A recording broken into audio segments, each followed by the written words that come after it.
you've been living under a rock, you know exactly what the BMW M5 is all about. On this edition of Test Drive, the latest version of that Bavarian road rocket. The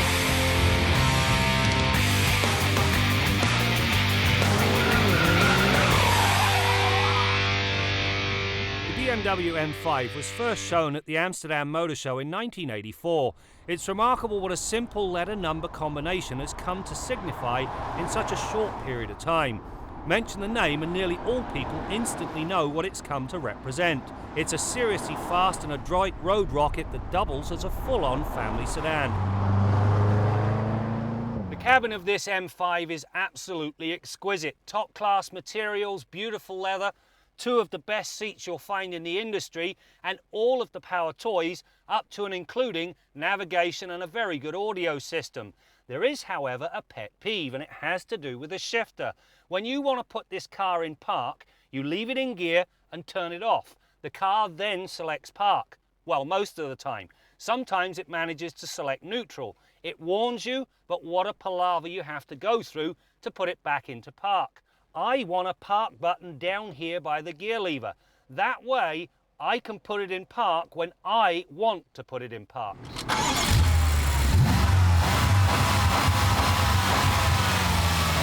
The latest M5 is powered by a hellacious 4.4-litre twin-turbo V8. To say it produces enough power is an understatement. With the intercooled turbos blowing their not-so-little vanes out, it produces 560 horsepower. Now that is a big number. The torque, however, is what really grabs the driver's attention. All 500 pound-feet at just 1500 RPM. This means that from basically idle to redline, this engine is ready to give the riders a mighty boot in the pants whenever the throttle is prodded with purpose. It also equates to a very fast rest to 100k run of 4.3 seconds and a blindingly fast 80 to 120 km/h passing move of 3 seconds flat. Now obviously, if you've got that much power under the hood, you've got to have the right brakes. These M5 brakes are enormous. The rotors are about the size of a dustbin lid, and they've got 6 piston calipers biting down on them. The net result, this thing will pull about 1 G in braking force if you jump all over the brake pedal. Now that is prodigious. The better news is that the whole system is basically fade-free because of its size. That means if you do use this car to capability and you need the brakes, they're going to work. Perhaps the single biggest improvement is found in the transmission.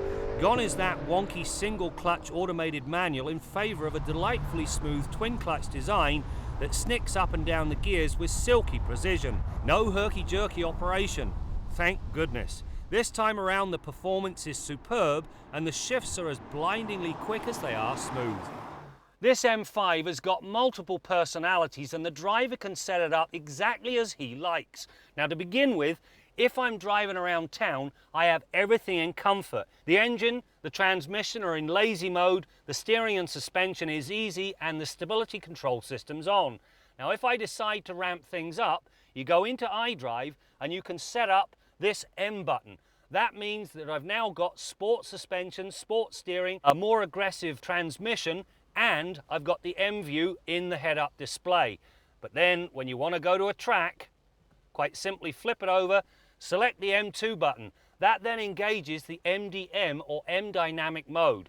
This thing allows the back end to step out before the nanny corrects things. As I say, 3 very different personalities. The first is comfortable, the second is fast, the third, well, let's just say it's hyper. Regardless of the setup chosen, the M5 delivers astounding road manners. It's comfortable and accommodating in the comfort mode, yet there's little body roll and the steering has a pleasantly tight feel to it. Opt for the firmer settings and the damping and steering become much crisper without killing the ride comfort.